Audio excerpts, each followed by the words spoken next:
Hi, this is James Comic Book Shifu, and welcome to Read More Comics.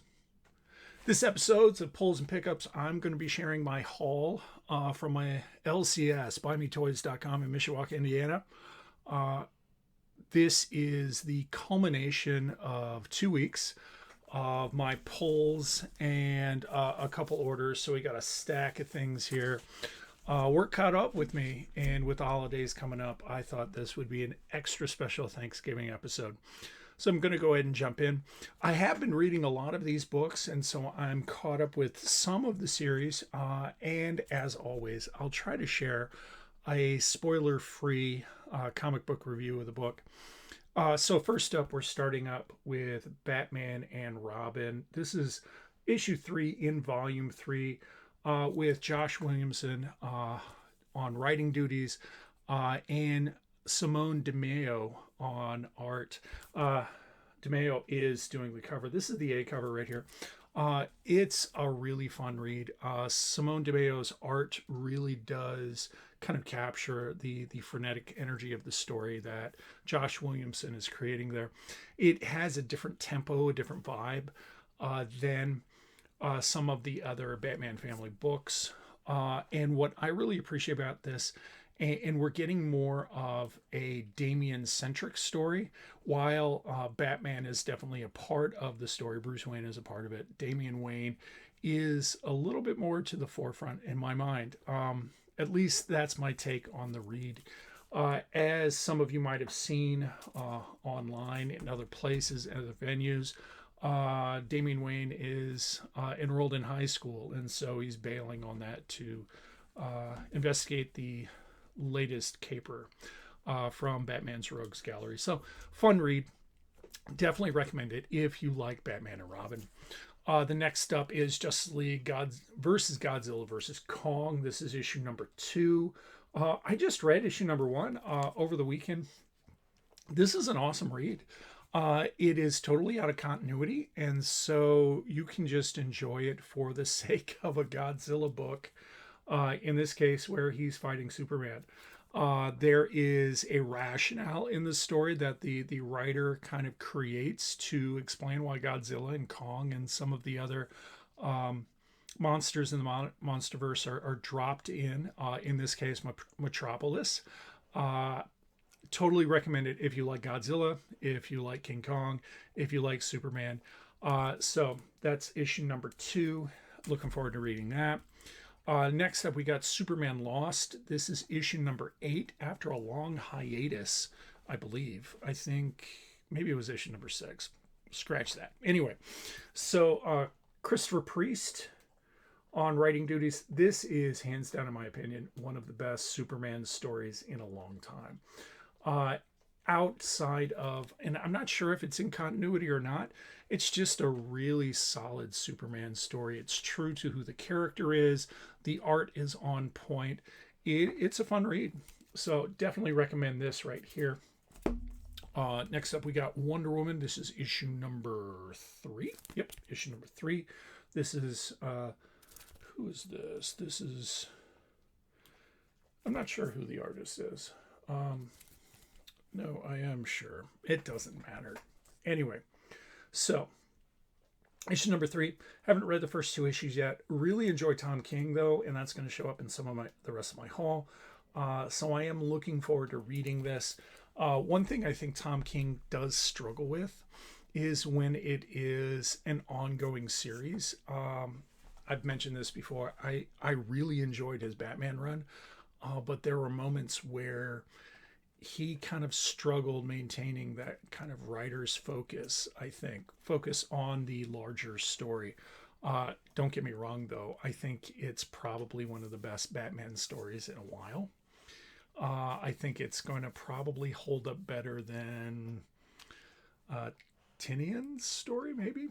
I don't know. I really enjoyed it. And the issue where Bruce Wayne and I think this is annual number 1 or 2. I think Bruce Wayne, Clark Kent, Lois, and Selene go out on a date. That was it's a poetic book. Anyway, I want to say that's annual number 1. Anyway, doesn't matter. We got a couple facsimile covers. We got WizKids number 1, first appearance of Shazam.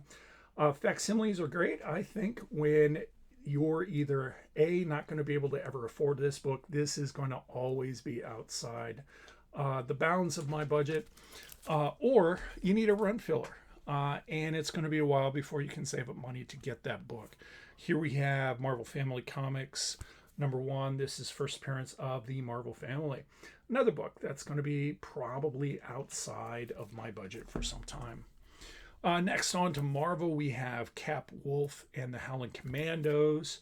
I haven't read issue #1. In fact, I haven't read the newest volume of Captain America. Got a couple issues of that. Probably get to that over the holiday weekend. Mostly picked up this because A, it's Captain America. B, it was also something that came out during Halloween. Love this cover too. We have Fantastic Four issue #13 with Doctor Doom writing Doctor Doom the T-Rex. Last issue was brilliant, where the Fantastic Four was pulled into another dimension where everybody's a dinosaur. And so all the heroes in this alternate universe are alternate dimension, I think. I'm not sure. It really hasn't come out. Are dinosaurs. And so we have Doctor Doom writing Doctor Doom the Dinosaur. Anyway, fun read. Fantastic Four has been a blast. It's been a really nice ride. Silver Surfer Rebirth Legacy. This is issue #3. Big Silver Surfer fan. Just enjoy the character. I like the kind of heroic sacrifice Norrinrad made. Anyway, getting to some Star Wars books. These are all the first two are tie-ins to the Dark Droids crossover. I got caught up with the event and all my back issues that have been kind of piling up. I like where it's going. So we got Star Wars. This is D Squad, issue #2. And then we have Star Wars Dark Droids, issue #4. And this is the variant cover. Mandalorian, issue #6. This is season 2. This is page by page, pretty much just season 2 of Mandalorian, which is some of the best Star Wars we've seen since, in my opinion, Rogue One. So I'm enjoying the ride, though it is just the series in comic book form. It's an adaptation. So it's cool because then you get some nice characters that otherwise you would miss out. It gives you another opportunity to read something in a visual format and enjoy it. This cover is really cool. And one other piece that I've learned, these are actually reprints of a graphic novel that's come out in the UK, which I'm trying to get a copy of. Anyway, we have an Uncanny X-Men issue #141. I think this is the second part in Days of Future Past. I got the first facsimile. So this was another book where this is going to be a run filler until I can pick up the books in decent condition, both part 1 and part 2. The rest are indie books. We have, this is Berserker. This is the LCS, the local comic book store day cover by Jenny Frisian. Berserker is an awesome read. It's Keanu Reeves being kind of this, I don't want to call him a psychopath because I don't think that's the character, but he's kind of an over-the-top barbarian who is immortal. So really fun read. This is the Frisian cover, and I got to support my LCS by picking up this book. Next up, and I really haven't been getting too engaged by Skybound's acquisition of the G.I. Joe and Transformer IP, or at least the license. And the Energon universe isn't really doing anything for me. I know for a lot of people it is, but I walked into my LCS last week and I saw this cover right here, which is an homage of this cover right here. And this hooked me right here. I talked to the proprietor at Buy Me Toys, and he said, hey, this is going to be kind of a self-contained, compartmentalized series. It's going to be ongoing, and it is not connected to the Energon universe. I flipped through the book. The art is stellar. This really kind of caught my eye. And it brought me back to the 80s when I was a kid and I was collecting G.I. Joe when I was mowing yards so I can go buy action figures. And everybody was about the cartoon. So nostalgia totally hooked me right here. I picked up issue number 1. I looked at the variant cover, which was kind of in ink of this, but I think a lot of the detail in the cover in Art Adams' work got it kind of all blended together. And so I like the color version better. And then I also picked up, I suppose this isn't a facsimile. It's not really a reprint. I think it's the director's cut. That might be the best way to put it. Of G.I. Joe issue number 1 back from the 80s, which has some additional scripting that Larry Hama originally had in the book. So I picked up these two. And I'm probably, and this is how I'm trusting my gut on this. I'm probably going to add G.I. Joe to my pull list because the other stuff that I've read from Skybound has been really good. So some other indies. We got Red Sonja issue number 5. This is another Bjorn Behrens cover. Gorgeous cover. Really fun book. Definitely would recommend this. This would be a good jumping on point if someone's looking to get into reading Red Sonja.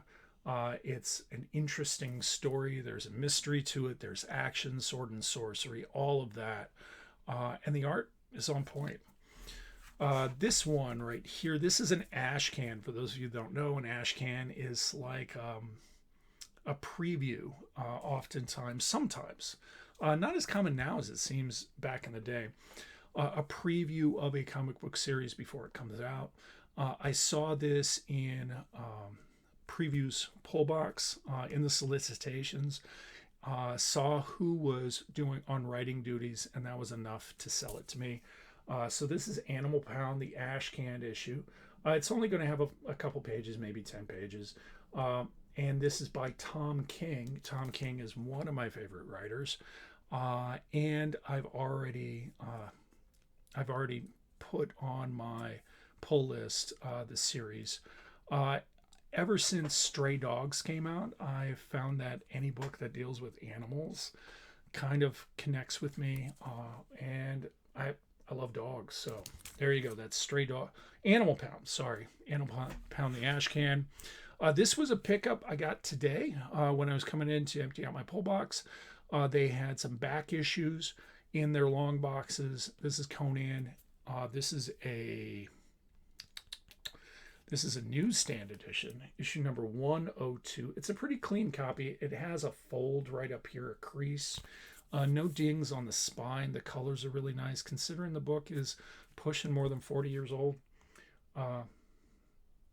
So one more book down on my Conan run.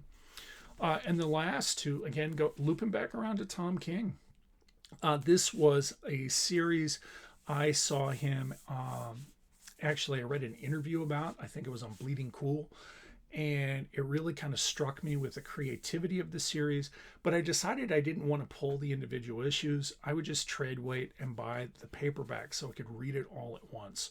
And so we got Love Everlasting Volume 1 and 2. I haven't read this yet.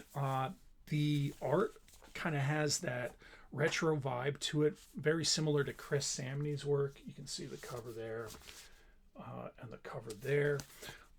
And the gist is the protagonist is caught in this loop in her life where she will find someone, fall in love, they'll get married, and then something horrible happens, and then it loops back around. That's what Tom King shared in the interview, and that really kind of struck me as an interesting concept.